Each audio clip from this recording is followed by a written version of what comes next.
سورہ انفطار. سورہ انفطار کا تعارف. مقام نزول. سورہ انفطار مکہ مکرمہ میں نازل ہوئی ہے. آیات، کلمات اور حروف کی تعداد. اس سورت میں ایک رکوع، 19 آیتیں، 80 کلمے اور 327 حروف ہیں. انفطار نام رکھنے کی وجہ، انفطار کا معنی ہے پھٹ جانا، اور اس سورت کا یہ نام اس کی پہلی آیت میں مذکور لفظ انفطرت سے ماخوذ ہے. سورہ انفطار کے مضامین.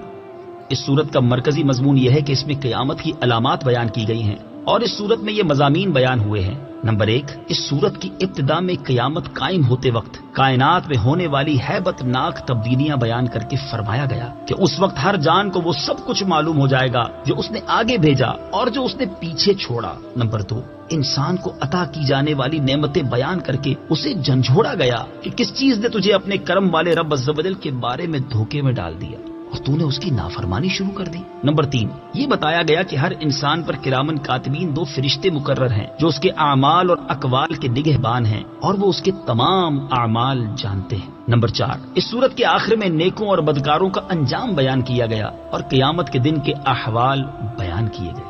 سورہ تکویر کے ساتھ مناسبت. سورہ انفطار کی اپنے سے ماقبل سورت تکویر کے ساتھ مناسبت یہ ہے کہ دونوں صورتوں میں قیامت کی ہولناکیاں اور احوال بیان کیے گئے. بسم اللہ الرحمن الرحیم.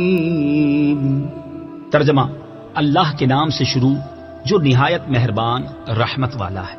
اذا السماء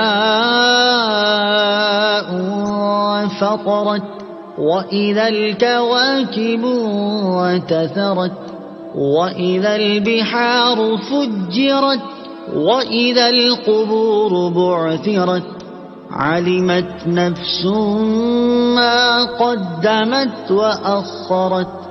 ترجمہ: جب آسمان پھٹ جائے گا اور جب ستارے جھڑ پڑیں گے اور جب سمندر بہا دیے جائیں گے اور جب قبریں کریدی جائیں گی، ہر جان کو معلوم ہو جائے گا جو اس نے آگے بھیجا اور جو پیچھے چھوڑا. اذا السماء انفطرت، جب آسمان پھٹ جائے گا.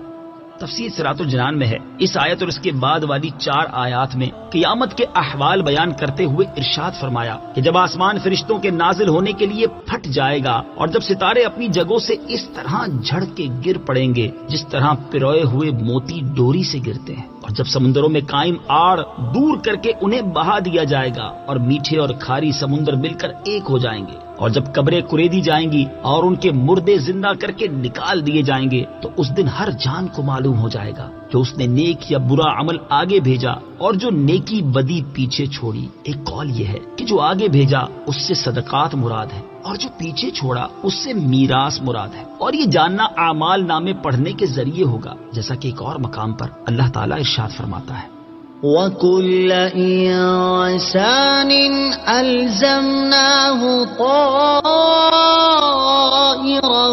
فِي عُنُقِهِ وَنُخْرِجُ لَهُ يَوْمَ الْقِيَامَةِ كِتَابًا يَلْقَاهُ مَنشُورًا. اقْرَأْ كِتَابَكَ كَفَى بِنَفْسِكَ الْيَوْمَ عَلَيْكَ حَسِيبًا. ترجمہ: اور ہر انسان کی قسمت ہم نے اس کے گلے میں لگا دی ہے، اور ہم اس کے لیے قیامت کے دن ایک نامہ اعمال نکالیں گے جسے وہ کھلا ہوا پائے گا. فرمایا جائے گا کہ اپنا نامہ اعمال پڑھ، آج اپنے متعلق حساب کرنے کے لیے